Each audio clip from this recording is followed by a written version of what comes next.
Hello students, तो welcome to next lecture of wave optics. पिछले lecture में हम लोगों ने YDAC पर के न्यूमेरिकल्स पढ़े, है ना। आई होप आई गेस आप लोगों को समझे होंगे। अब हम लोग इसके आगे के कंसेप्ट में यानी आज के लेक्चर में पढ़ने जा रहे हैं बहुत सारे इंपॉर्टेंट टॉपिक्स। उसमें से पहला है कोहेरेंट सोर्सेस, इसके बाद में पढ़ेंगे इनकोहेरेंट सोर्सेस, उसके बाद में पढ़ेंगे what are the conditions for obtaining steady और सस्टेन्ड इंटरफेरेंस पैटर्न, और फिर एंड में पढ़ेंगे ऑप्टिकल पाथ का कंसेप्ट। ऐसे चार कंसेप्ट्स हम लोग इस लेक्चर में पढ़ेंगे। So without wasting our time will start with our first topic which is coherent sources, है ना। अब मैंने ये शब्द ऑलरेडी YDAC जो लेक्चर था उसमें यूज कर चुका हूं। मैंने कहा था कि YDSE यानी यंग्स डबल स्लिट एक्सपेरिमेंट में जो इंटरफेरेंस पैटर्न हम लोग देखे तो उसके लिए जो सोर्सेज थे वो कैसे थे, कोहेरेंट थे, है ना। तो what do you mean bye coherent sources, है ना। दो सोर्सेज को हम लोग कोहेरेंट कब कहते हैं, ओके तो इसका डेफिनेशन ये है कि two light sources are set to be coherent if they emit light waves of zero और कांस्टेंट फेज डिफरेंस, है ना। यानी जब दो लाइट सोर्सेज से जो वेव्स आ रही है उनके बीच में जीरो या कांस्टेंट फेज डिफरेंस है ना। एक तो फेज डिफरेंस कितना होना चाहिए, जीरो, नहीं तो फिर कैसा होना चाहिए, कांस्टेंट। मतलब समझाता हूं, देखो इसको विजुअलाइज करके समझते हैं हम लोग, है ना। फॉर एग्जाम्पल ये एक वेव है, सपोज एक सोर्स से निकलने वाली वेव है S1, है ना। ये इस वक्त यहां से चालू, तो इसका फेज, इनिशियल फेज कितना हो गया, ओमेगा टी, ठीक है। फिर ये दूसरी वेव है, ठीक है, ये दूसरा सोर्स है, इसका भी ये क्रेस्ट यहां से चालू हो रहा है, तो इसका भी सोर्स लेटर से कितना है, इसका भी फेज कितना है, ओमेगा टी।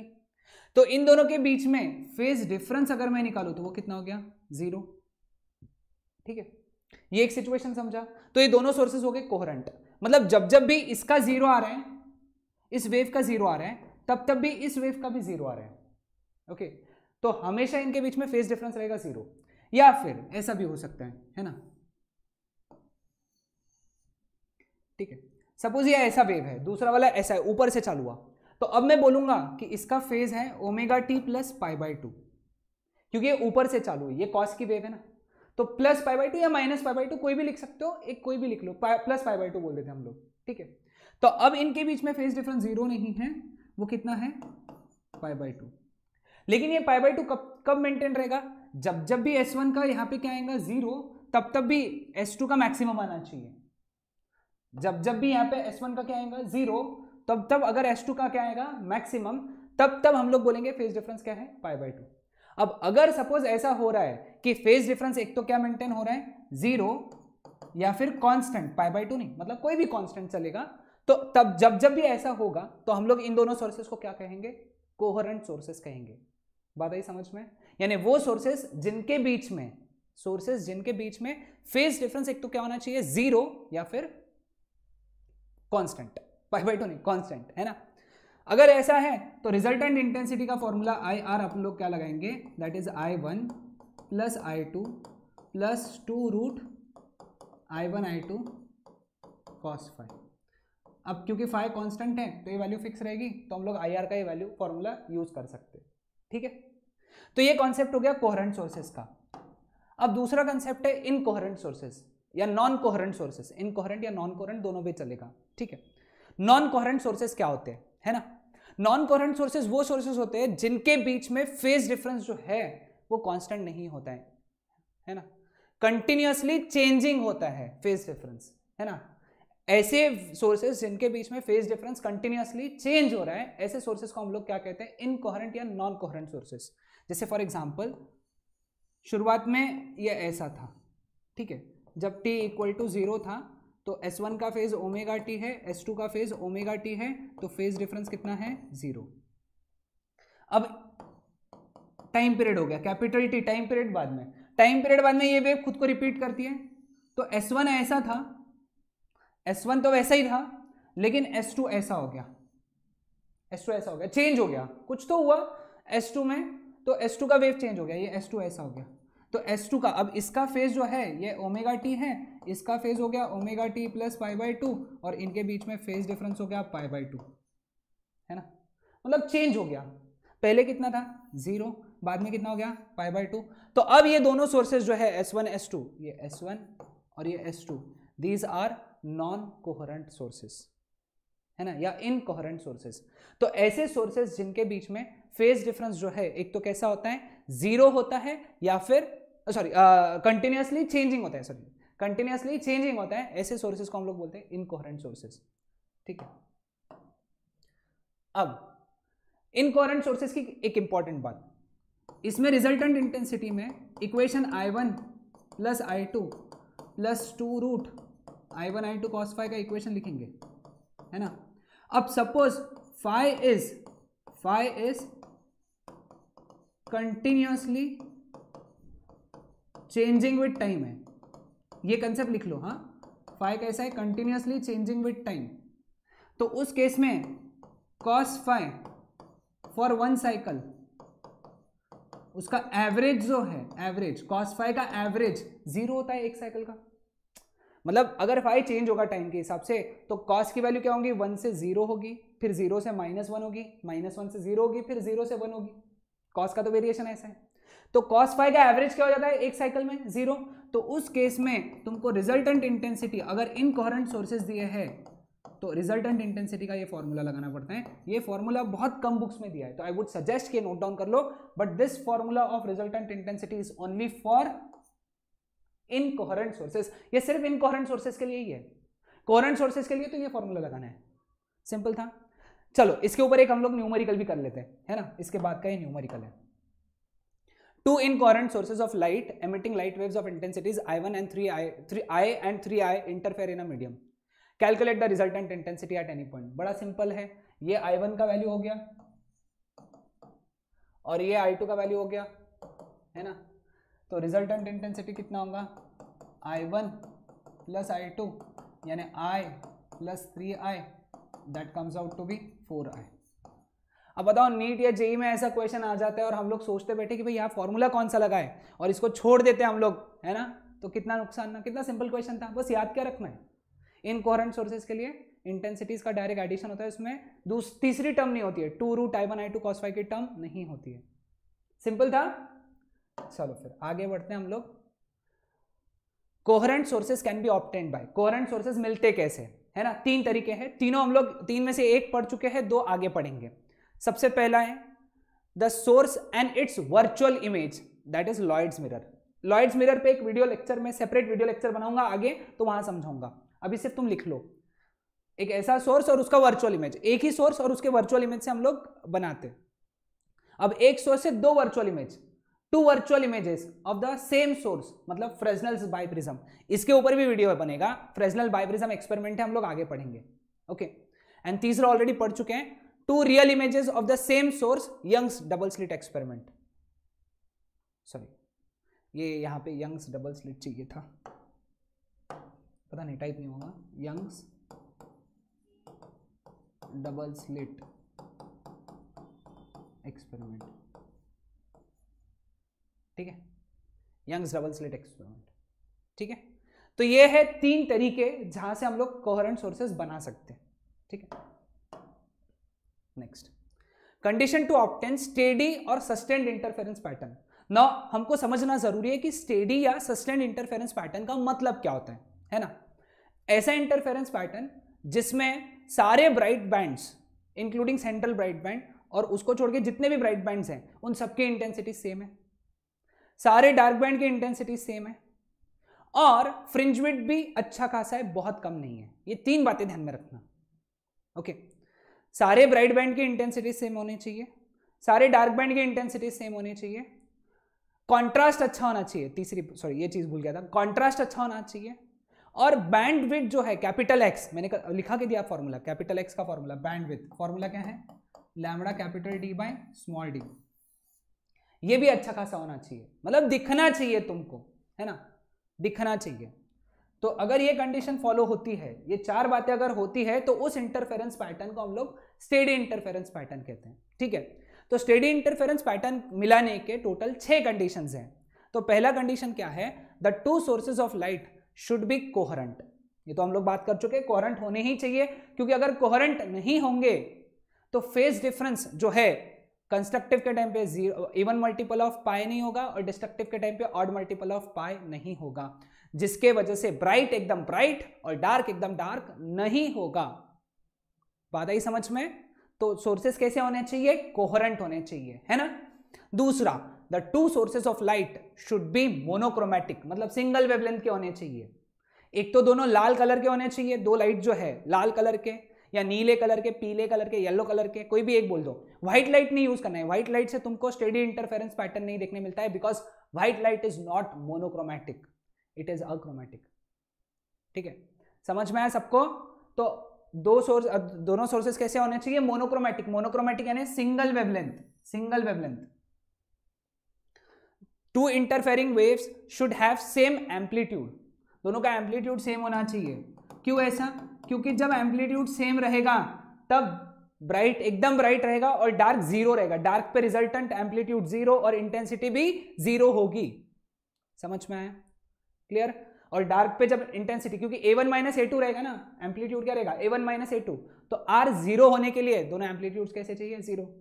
और जब R जीरो रहेगा तब इंटेंसिटी भी तो जीरो रहेगा ना, और इंटेंसिटी जीरो रहेगा तो डार्क एकदम डार्क होगा और ब्राइट एकदम ब्राइट होगा। समझ में? Next, the separation between the two slits must be small in comparison to the distance between the plane containing slit and screen, है ना। इसका मतलब है स्मॉल डी जो है ये बहुत बहुत छोटा होना चाहिए कैपिटल डी के। ऐसा क्यों? क्योंकि देखो सिंपल है, इसका एक्सप्लेनेशन बताता हूं। फ्रिंज विड्थ का फॉर्मूला क्या है? Lambda capital D by small D. अब कैपिटल एक्स की वैल्यू ज्यादा कब रहेगी? जब कैपिटल डी की वैल्यू ज्यादा और स्मॉल डी की वैल्यू कम रहेगी, है ना। तो इसीलिए ये जो स्मॉल डी है इसके कंपैरिजन में बहुत छोटा होना चाहिए, है ना। यानी जो सोर्सेज है वो एकदम पास में होना चाहिए और स्क्रीन बहुत दूर होना चाहिए, थोड़ा दूर होना चाहिए, बहुत नहीं बोल सकते, थोड़ा दूर होना चाहिए। समझ में आया? Now the two slits should be narrow, है ना। देखो ओके, वो एक ही कलर है तो कलर चेंज कर देता हूं। देखो ये पहला स्लिट है, ये दूसरा स्लिट है ना। यहाँ पे S1 था, यहाँ पे S2 था, याद आ रहा है ना सबको? हाँ, तो यहां से वेव निकल के एक वेव निकलनी चाहिए और यहां आनी चाहिए, एक वेव निकल के यहां आनी चाहिए। हमारा कोशिश ये होता है जब ये स्लिट बनती है तो ये बहुत बारीक रहे, नैरो रहे। नैरो इसीलिए क्योंकि वहां से एक एक ही वेव निकलनी चाहिए। हमारा एम क्या है? हमारा एम है दो वेव्स का इंटरफेरेंस इस स्क्रीन पे देखना, है ना। ये स्क्रीन पे सिर्फ दो वेव्स का इंटरफेरेंस देखना। अब अगर सपोज स्लिट नैरो नहीं होते हैं, है ना, स्लिट थोड़े बड़े जाड़े होते हैं, तो यहां से एक साथ में दो तीन वेव्स निकलेंगी, है ना। और ये दो तीन वेव्स खुद में ही इंटरफेयर कर लेगी, पहले ही खुद इंटरफेयर कर लेगी। तो बेचारी ये वेव जो राह दिख रही थी ये वेव की, वो राह ही देखते रह जाएगी और एक नया चीज हो जाएगा वहां पे, क्योंकि ये वेव ने इन दोनों के साथ में भी इंटरफेयर कर लिया पहले। तो स्क्रीन पे तुमको एक नया ही पैटर्न देखने मिल जाएगा, मतलब दिखेगा इंटरफेरेंस पैटर्न, बट ब्राइट एकदम ब्राइट और डार्क एकदम डार्क नहीं होगा, क्योंकि वो इंटरफेरेंस होगा अलग ही 3-4-5 वेव्स का, है ना। 3-4-5 वेव्स का इंटरफेरेंस होगा वो। समझ में? हाँ, इसलिए हम लोगों को मेक श्योर करना है कि बहुत बारीक रहे, नैरो रहे। नैरो की वजह से सिर्फ वहां से एक ही रे निकलनी चाहिए और यहां से भी सिर्फ एक ही रे निकलनी चाहिए, आया ध्यान में? तो जो स्लिट्स है वो बारीक होने चाहिए, नैरो होने चाहिए। ठीक है, last topic, the two waves should have same state of polarization. Polarization का स्टेट जो है वो उनका सेम होना चाहिए। पोलराइजेशन का स्टेट ये जो है, पोलराइजेशन का मतलब मैं एक अलग से वीडियो बनाने वाला हूं पोलराइजेशन पे, उस वक्त तुमको समझ में आएगा कि what do you mean by polarization. दोनों प्लेन पोलराइज्ड होने चाहिए और वो भी सेम प्लेन में, यानी अगर ये एक प्लेन में पोलराइज्ड है, ऐसा प्लेन में पोलराइज्ड है, तो दूसरी भी ऐसे ही प्लेन में पोलराइज्ड होनी चाहिए। अगेन आई रिपीट, पोलराइजेशन पे एक लेक्चर होगा, तो what is state of polarization वो मैं वहां समझाऊंगा, अब इसे ध्यान में रख लो। ठीक है, चलो लास्ट टॉपिक की तरफ बढ़ते हैं इस लेक्चर के, कॉन्सेप्ट ऑफ ऑप्टिकल पाथ, है ना। What do you mean bye optical path, है ना।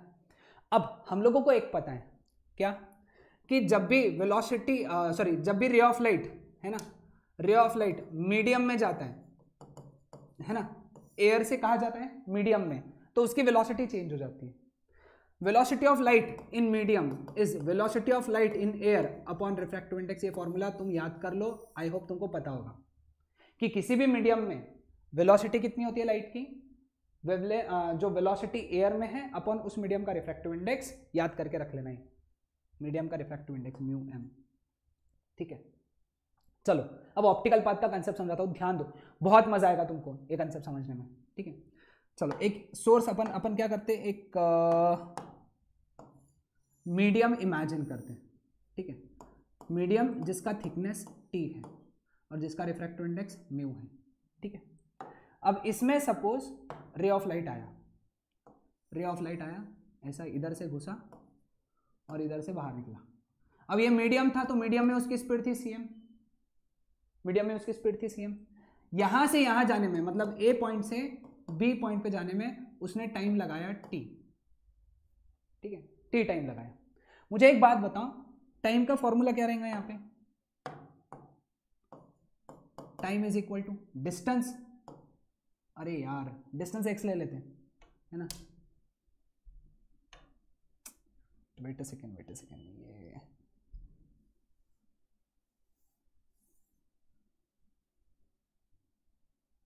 डिस्टेंस हम लोग x ले लेते हैं, x, क्योंकि t यानी टाइम भी है ना थिकनेस t नहीं लेंगे हम लोग, टाइम है ना। तो टाइम कितना लगेगा? Time is equal to distance कितना है x अपॉन स्पीड कितना है cm, क्योंकि टाइम का फॉर्मूला क्या है? डिस्टेंस अपॉन स्पीड, ठीक है। इतना टाइम लगा उसको ये मीडियम में ट्रैवल करने के लिए, ठीक है। अब ये मीडियम से बाहर आया, है ना, अब ये मीडियम से बाहर आ गया। अब सेम टाइम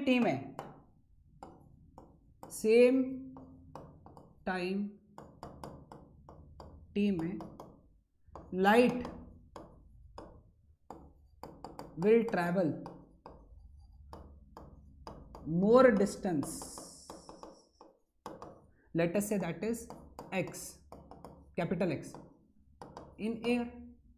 ये पॉइंट समझा कि उतने ही टाइम t में लाइट ज्यादा डिस्टेंस ट्रैवल करेगा एयर में वो ज्यादा डिस्टेंस ट्रैवल करेगा ना, क्योंकि एयर में स्पीड ज्यादा होती है, ca is always greater than cm। Light हमेशा सबसे ज्यादा स्पीड से चलता है एयर में, मीडियम में उसकी स्पीड कम रहती है। तो मीडियम लेट अस से टी टाइम में, सेम टाइम में वो कितना चला एयर में? कैपिटल एक्स डिस्टेंस चला। कहां पे? एयर में उसकी स्पीड कितनी है? c, और टाइम कितना लिया उसने? t, ठीक है। एयर में सेम टाइम t में उस लाइट ने एयर में कितना चला? कैपिटल एक्स डिस्टेंस चला। तो x का फॉर्मूला क्या हो गया? Distance is equal to speed यानी ca, इसको ca बोल देते हैं, speed in air into time, ca into time का फॉर्मूला क्या है जो निकाला हम लोगों ने?